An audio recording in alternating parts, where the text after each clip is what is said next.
I set up one of my companies in South Africa last month. I'm not even going to run it. But with the ease with which I penetrated the country was so charming, you think I had a special grace.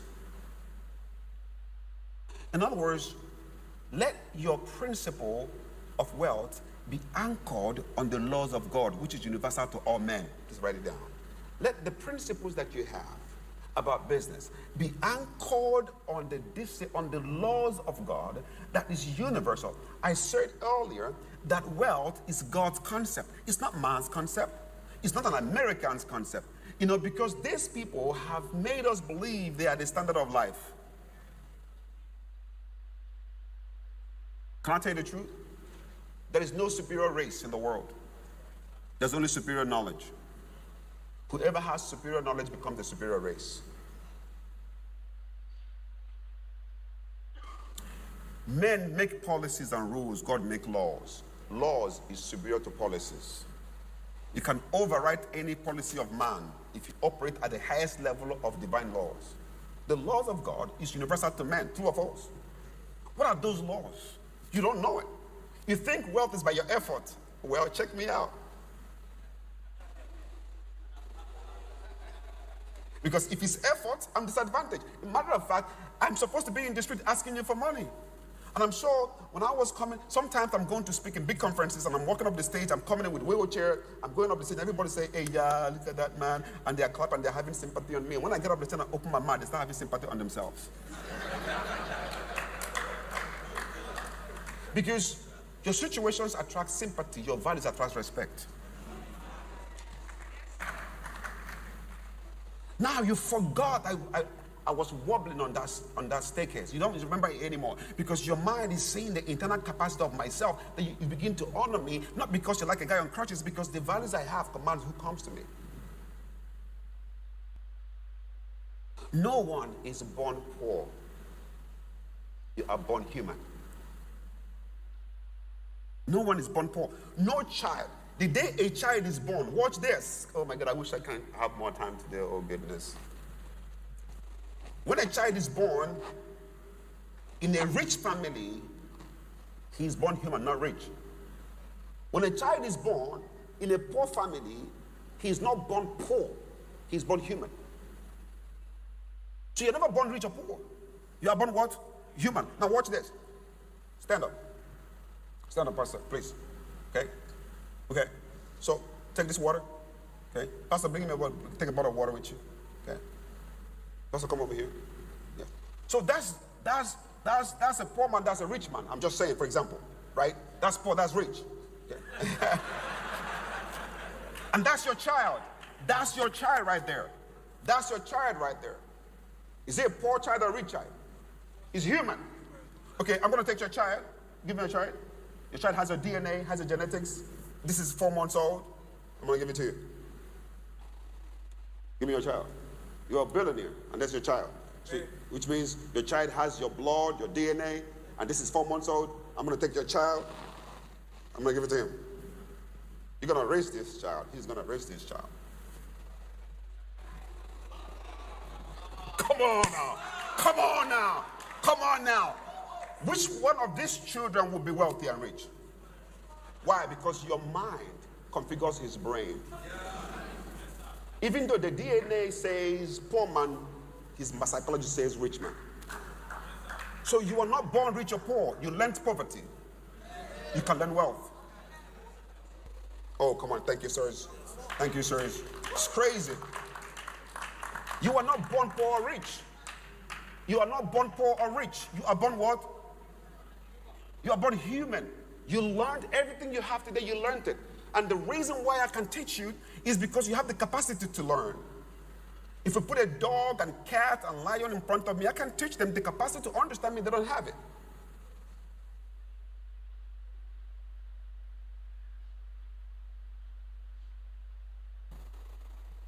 See this guy, see right here? I built him.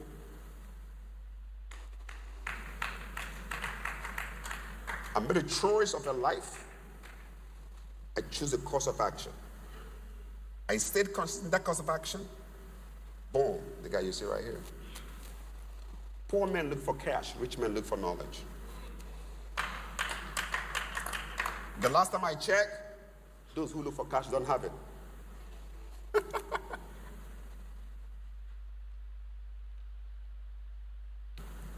Please write this down. Wealth is a science. It's a science. It's not a guesswork. You don't guess your way into wealth. You can stumble on cash, but you can't stumble on wealth. I'm sorry, I can transfer to you $2 million right now. If you don't have the corresponding wisdom and knowledge and experience, you can't sustain it. You can randomly have your brother in government. You can randomly have your brother being a minister. And boom, they give you all the big contracts without the corresponding wisdom on how to build value to correspond it. You're going to be broke at the same time.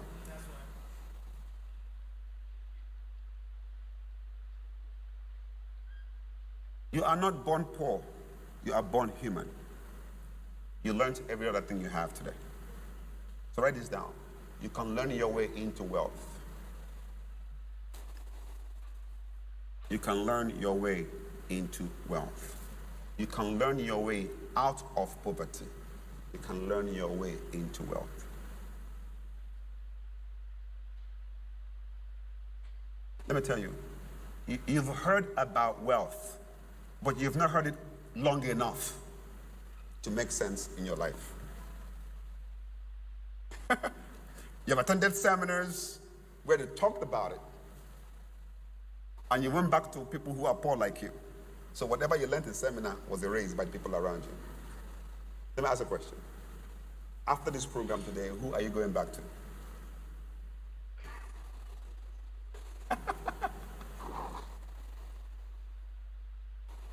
Are you with me?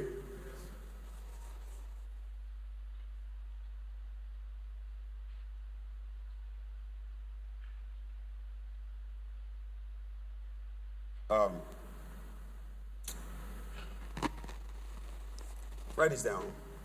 Until what you know becomes what you do, you don't know anything. Until what you know becomes what you do, you don't know anything. The evidence of learning is an improved outcome. The evidence that you've learned something is that your outcome have changed. The reason why I'm here today is that after this men's conference, especially in the next few hours, you're going to leave here with a particular instruction on what to do to change your outcome. Would that be nice? Would that be a nice thing? I'm guaranteeing you that. In the next 2-3 years, one of you here will meet me somewhere at the airport, in the airport, at the plane, and say, Mr. Ugo, I was in that program. Let me show you what I've done. I get that all the time. I've seen men who have built empires who say, Mr. I was in your class 15 years ago. You walked me out. You said my poverty is so visible that we don't want to see you. Go back and change. I mean, like, I got into trouble all the time, right? All the time. I get into trouble all the time. Okay? So before I continue, let me check whether or not you've learned something, okay? I'm going to ask you a question. If you don't answer it, you're going to have to leave the hall. So look at your notes again. So I'm coming hard at you. Yeah. Now, yeah. There are 2 categories of people in the hall today. How many categories? The first category are those that are hearing me, and the second category are those that are listening to me. Please write it down. 2 categories. Those that are hearing me and those that are listening to me. You're going to find out now. I'm going to show you what to do. Now the question is, what is the difference between hearing and listening? That goes back to definition again. See now, right? Now write this down. Hearing is your bodily ability to observe sound, while listening is your mental capacity to record what you heard. Hearing is your bodily ability to observe sound, while listening is your mental capacity to record what you heard. You hear with your ears, but you listen with your mind.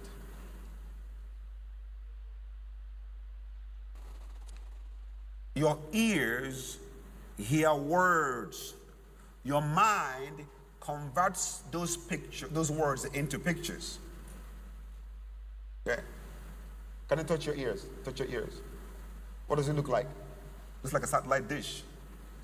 How many of you know if I cut your earlobes right now, if I cut this thing out, you'll be never hearing a distinct sound, you'll be hearing woo sound? This is a wave collector. Have you seen dogs sometimes? They do it like this? They do it like that? It's wave, it's like antenna, right? Can we clap for God for being such an artistic person? Okay, so see, this is for words. This is for words. So as I'm speaking to you, the data into your brain are my words. What your brain does is to convert those words into pictures. Until the words you hear becomes pictures, you can never practice it. You only practice pictures, not words.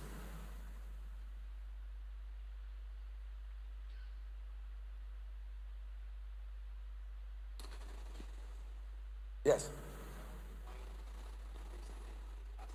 Which one? So follow me now. You know why I'm so slow, I'm very quiet, I'm very calm? Is because the impact is what I'm concerned about, not an impression. You can be impressed by me without impact. I don't care about that. Okay. You hear with your ears, but you listen with your mind. Hearing is your bodily ability to observe sound. Hearing is your bodily ability to observe sound. All of you are hearing me. While listening is your mental capacity to record what you hear. The key word is recording to remember. Say it again. Recording to remember. But you don't have to remember the words I said. You remember the picture your mind created. So that's why it takes a lot of mindfulness to learn. Because as I'm talking right now, those who are good to learning, they're always taking note. If I see a lot of CEOs who are doing very well, when they're making notes, they're drawing pictures and graphs. In fact, as I'm teaching, someone is taking that particular thing to a particular business function. Okay, I'm supposed to do this. They write it down, they make a circle, they draw pictures. That's the way to translate abstract knowledge into visual effect. The extent to which your mind can take pictures about what I'm saying determines how much of that I can go with you. And that's why I'm very ruthless in making sure people pay attention, because your results validate my wisdom. You know what brought me to House on the Rock, a great place to be? Pastor Uche told me that someone amongst the men said, my brother's life has changed by this man. It is better that men hear about you before they hear from you. Which means your value will travel places your leg can't. So anytime you are doing any service or creating any kind of relationship with people, what should guide you is impact. And maybe if time permits me, next time we have this meeting, I'm going to share some secret about how to run a business globally and start from zero to something you want. Listen, every individual you're talking to in business has capacity to influence 300 people on a direct contact. So you're not talking to one person, you're talking to 300 people. If you know that statistics, you will treat one person as though it's 300 people, because that's you marketing your product right there. So be visible by value, not by hype. Say it again. Be visible by value, not by hype.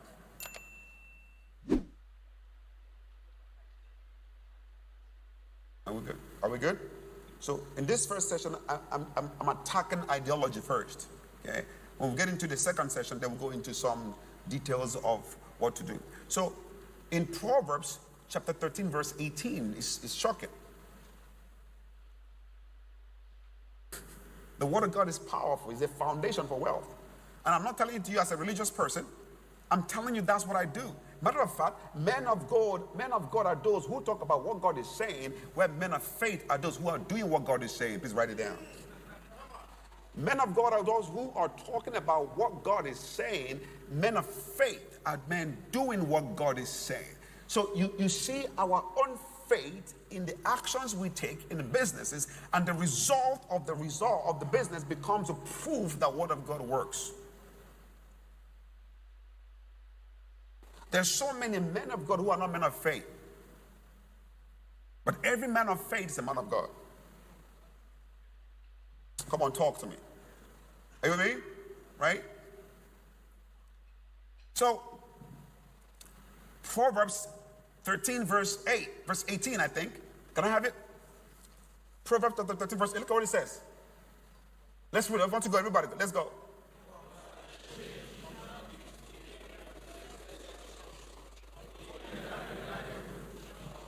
See, poverty is lack of following instruction. It's not lack of money. Poverty, please write it for the first time in your life. Let me tell you, for the first time in your life, I'm telling you, poverty is not lack of money. Write it on your note. Poverty is lack of the requisite knowledge. Poverty is lack of the requisite knowledge on how to create wealth, how to create social capital, on how to be healthy. Please write it down. That's 3 dimensions of poverty: health, social, and wealth.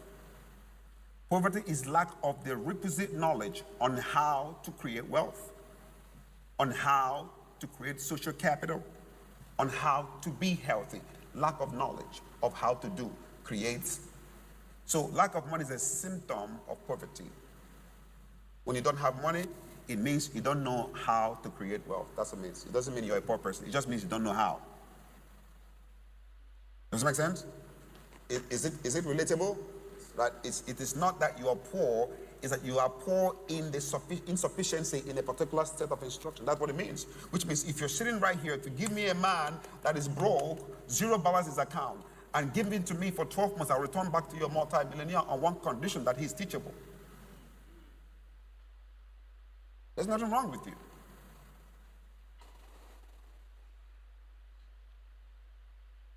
Now, if you go to Proverbs 13, verse 22, you're going to see it. Proverbs 13, verse 22, you're going to see it. What it says here. It says, much food is in the fallow ground of the poor. Let's read it again. Much food is where? In the fallow ground of the poor. Before you finish the statement, where is the food? How much ground? How much food? On whose ground? So why would you call a man poor whose ground has much food?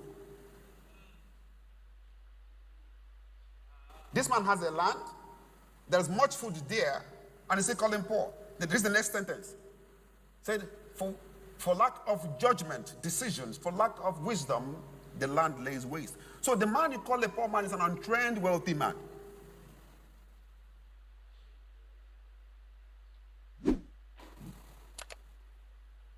There are good reasons why you can be poor, but there's no valid one.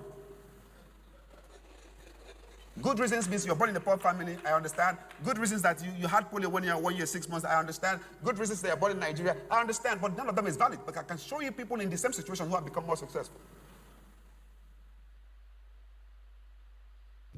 Thanks for watching and also taking time to engage with our previous content. I saw your comments and I will respond to it immediately. Meanwhile, feel free to also share your thoughts or experiences in the comments below. Please don't forget to share this video with someone. We have a unique package for you on the first link in the description of this video. If you found value in today's discussion, don't forget to like, share, and subscribe to Kingdom Wealth Channel for more empowering content that helps build wealth in a godly way. We believe that every subscriber is not just a number, but a valued member of our growing community. If you're not subscribed to Kingdom Wealth Channel, you might not see us again, so hit the subscribe button now. But if you are a member of Kingdom Wealth Channel, congratulations, you are growing every day.